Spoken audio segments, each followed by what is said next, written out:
Monsieur l'ambassadeur, considérez-vous qu'Israël est au-dessus du droit international? Rupture du cessez-le-feu mi-mars, soutien de Benyamin Netanyahou au plan de Donald Trump, accélération des annexions des colonies en Cisjordanie, toujours évidemment en opposition totale avec le droit international. Votre armée a déjà tué plus de 54 000 personnes, mais sans compter les centaines de milliers qui sont affamés, blessés et déplacés. Vous ne pouvez pas dire qu'ils sont tous des terroristes du Hamas.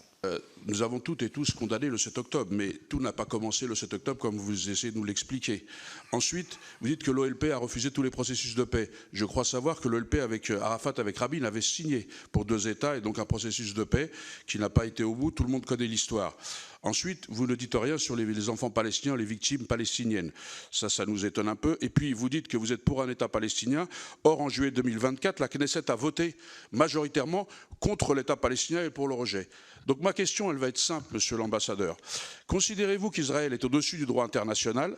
Et comment Israël justifie l'entrave à l'acheminement de l'aide humanitaire à Gaza en violation totale de ce droit international? Et quelle est votre réaction face aux enquêtes internationales, y compris celle de la Cour pénale internationale, qui évoque un possible génocide?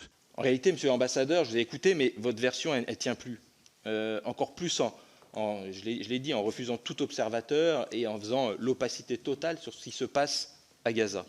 Le Premier ministre israélien disait récemment « Un État palestinien serait une énorme récompense au terrorisme ».